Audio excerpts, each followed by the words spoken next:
Namaskara. Kanaka Dasa was a Haridasa saint and philosopher, popularly called Dasa Shrestha Kanaka Dasa. He was a renowned composer of Carnatic music, a poet, a reformer, and a musician. He is known for his kirtanas and kavyas.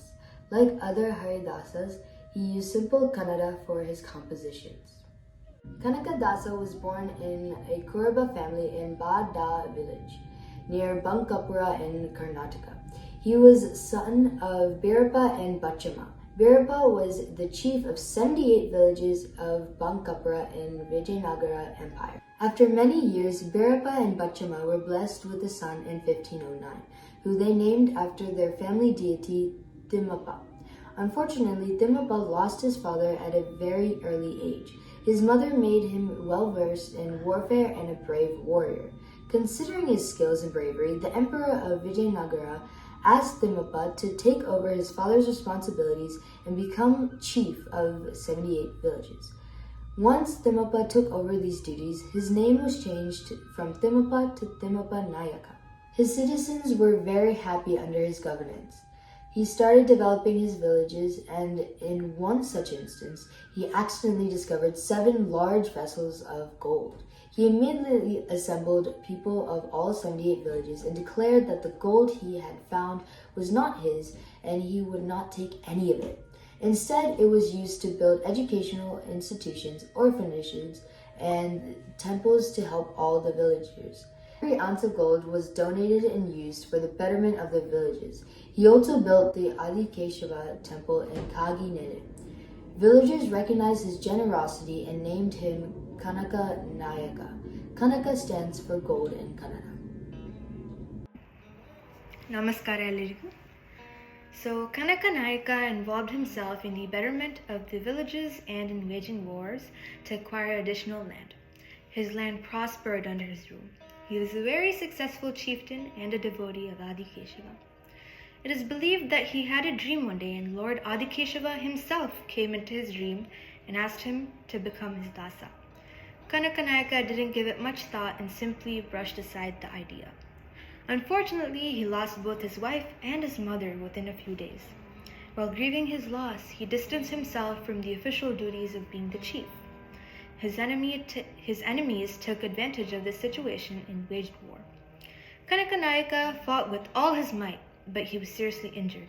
He fell to the ground and shouting out Lord Keshava's name. He was awoken from this unconscious state by Lord Keshava himself in a human form. Lord Keshava once again asked Kanaka Nayaka to become his dasa. Kanaka immediately gave up all his wealth and power and became Lord Keshava's dasa. He became a disciple of Vyasatirtha and joined the Haridasa tradition. He was named Kanaka Dasa by Vyasatirtha himself. Kanaka Dasa gradually became one of Vyasatirtha's favorite disciples. A few other disciples of Vyasatirtha were not happy about the treatment Kanaka Dasa was receiving. They considered themselves superior and more knowledgeable than Kanaka Dasa. Many instances put Kanaka to the test, revealing his spiritual maturity. A couple of such incidents are as follows. Once when Kanaka Dasa was asked by Vyasatirtha in a gathering as to who would attain moksha or liberation, Kanaka Dasa humbly affirmed, Nanu hodare hodum, much to the shock of the other disciples present. When asked for an explanation, Kanaka Dasa revealed the essence of Vedanta in his reply, that only the one who has lost the I, the ego, Nanu hodare, would attain moksha. The phrase quoted by the saint meant, I shall go to heaven if my selfishness, goes away. On another occasion, Vyasatirtha gave a banana to all his disciples and told them to eat it at a place where no one could see them. The next day, Vyasatirtha asked all his disciples about the bananas. One had eaten the banana on the outskirts of the village, one in his bed hiding under his blanket, and another ate his banana submerged in the river. They were confident that no one had seen them eat the banana. Whereas Kanaka Dasa apologized to Vyasatirtha and said he had not eaten his banana as he couldn't find any place where Lord Keshava was not watching. The instance infers that Lord Keshava is present everywhere and watching over the actions of human beings. Kanaka Dasa was a devotee of Lord Keshava and visited temples in Udupi, Tirupati, and mainly Gaganini. On one such occasion, Vyasatirtha requested Kanaka Dasa to meet him in Udupi. Kanaka Dasa was keen to visit the Sri Krishna temple of Udupi and offer his prayers. However, he wasn't allowed to enter the temple by priests claiming that Kanaka belonged to a lower caste. Even after Vyasatirtha begged them to let him in and offer his prayers, they disagreed.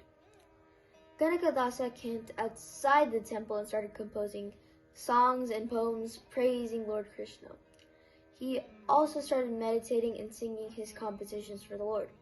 To the priest's utter disbelief, the temple's outer wall cracked, the temple wall fell, and Lord Krishna's idol turned around to face Kanaka Dasa. Kanaka Dasa offered his prayers wholeheartedly to Lord Krishna. The story is a reminder that everyone is equal in the eyes of the Lord, and all that matters is devotion, dedication, and sincerity. Kanaka Dasa wrote under the pen name Adi Keshava, composing kirtanas in the Carnatic music style. His compositions not only revealed the aspect of devotion, but also carried messages on social reformation. While condemning the mere following of external rituals, his works also emphasized the importance of moral conduct. Kanaka Dasa was a poet and a music composer, and most of his poetical works are based on the Puranas. The most important among them are, number 1, the Kirtanas. The Kirtanas were composed by him to be sung in Carnatic music. They deal with social themes and initiated a silent social revolution in 16th century Karnataka. Number 2, the Hari Bhakti Sara. These were bhakti songs mostly dedicated to Lord Vishnu. Number 3, the Mohana Tarangini. These were dedicated to the life story of Kamadeva, the Hindu god of love. Number 4, the Nala Charitre.